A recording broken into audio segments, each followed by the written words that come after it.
What is up, dudes and lady dudes? Welcome back to Just Nuts, guys. Today I want to talk about something just really been racking my brain since this morning.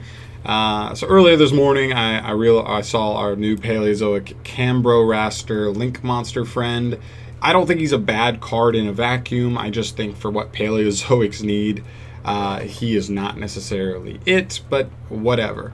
The one thing I did want to talk about is Marincess today. Now, I mentioned in the video the biggest folly of this card for me is the fact that this is not any kind of generic. It takes specifically two Paleozoics, which just kills this card. Like maybe it's a one of in like Paleo Frog decks.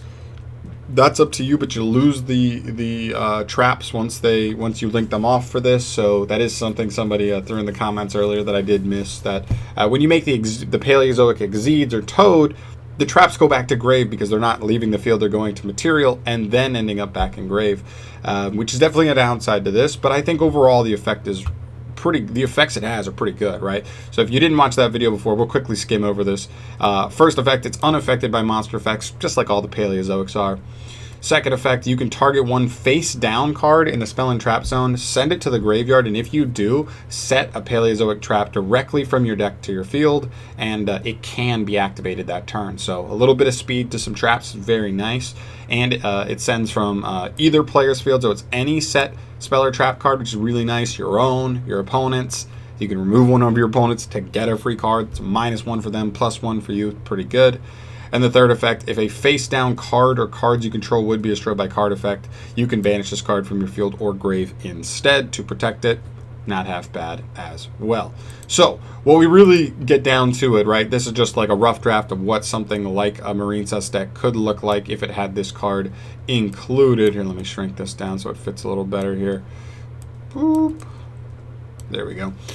Alright, so when you really get down and look into it, there's a couple of interactions that make this card really good for Marincess. And the first point I want to make is, I've talked about this before, anything I've talked about Marincess with, whether what the new support should be, if they get support in the future, or what I'd like to see for this deck, what it needs to actually be better, it needs a way to consistently, or through its own engine, get access to disruption, because that is one thing that it cannot do at the moment.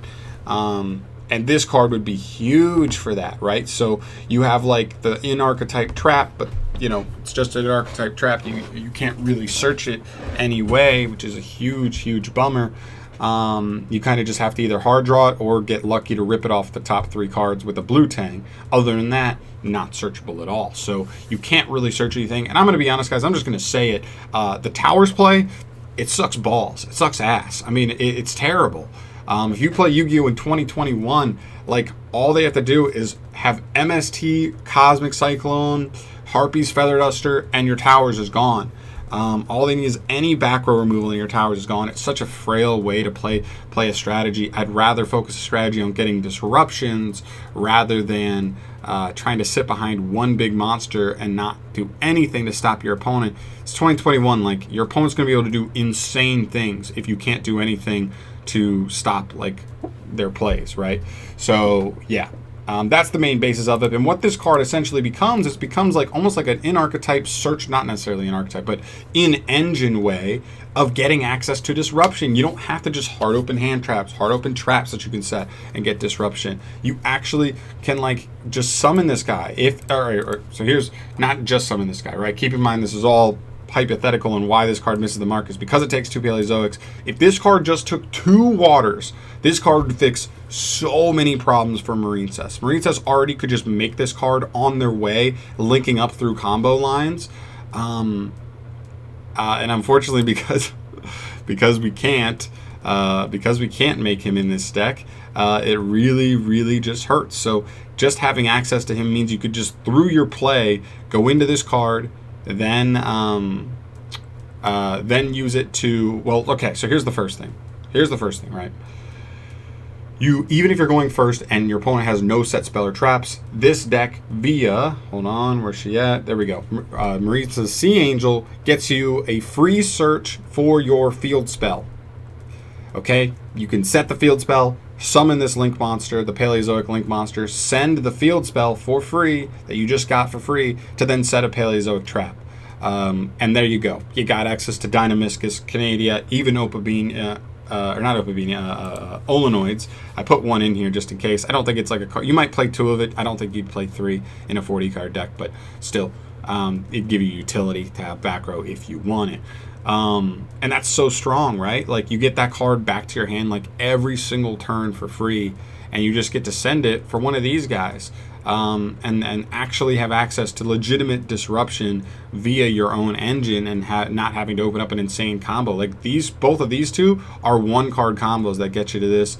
The rest of these are like, other than that, all you need is like any pair of like 2 cards out of these 14 plus obviously the Signet Mining, and you can do it. So it's very consistent in the deck if it was possible. But unfortunately, it's not, and that's really the basis of this video. Is I didn't really I slightly mentioned it that like this could have been awesome in Marincess, and unfortunately, it's going to miss the mark. And because it's not generic, they should have made it generic because it's not even that busted, right? Like, even if they made it waters, because you'd have to play Paleozoic traps in your deck, which a lot of water decks don't want to do. Like, Mermails aren't going to play trap cards because they already have consistency problems as is. They need to see their like engine cards, right? So very few water decks would be able to take advantage of this, and I don't think it'd be that busted. The other thing that's like really strong with this is Coral Anemone. You would only need to play 1, maybe 2 of this guy, because you might use his effect in Grave to like protect a set card potentially, but like maybe one of your back row if your opponent tried to like go after those. But Coral Anemone is another really cool card because she can just once per turn reborn any 1500 attack or less water monster from Grave. And that's this card. You can literally just reborn him, and his effect is just on the main phase. You just activate his effect, reborn him, activate his effect, bada bing, bada boom, get another Paleozoic, and you just do that every single turn. It's insane. So it just makes me sad, because if this card took any 2 waters, I legitimately would be so pumped for Marincess right now. Not even pumped for Paleozoic Frogs. I don't even think this card's that good at Paleo Frog, but it actually would be so good for Marincess. They have like very slim ways. You need to open like a good hand to be able to get access to a Bahamut Toad play. Other than that, the deck like cannot set up disruption via its own engine, and that's the biggest struggle the deck has. I would love it if this card was water. I doubt it's a typo. Sometimes, every once in a while, Yu-Gi-Oh! Organization doesn't have necessarily a typo, but maybe there's like a weird little translation error. I'd love for this to be 2 water monsters instead of 2 Paleozoics, although Yu-Gi-Oh! Organization is almost always on the dot with that, so they do a great job there. Shout out to them. I don't shout them out nearly enough as I should, but yeah, they're great. So yeah, I mean, that's really all I want to talk about in this video. Is just that I'm sad. Like, I almost didn't even realize it out the gate. Like, I read it and I was like, oh, it's a pretty good card. Like, I could have some use in Marincess. I was already playing Paleozoics in that deck anyway, so that's kind of cool. And then when I really started thinking about it, I was like, oh my gosh, if this card took 2 waters, it would make Marincess insane. But alas, it doesn't. And thusly, Marincess stays where it is. I'm sorry. That's going to do it for me here, guys. Thank you so much for watching. Let me know your thoughts down below here. Like, do you think I'm crazy, or do you think am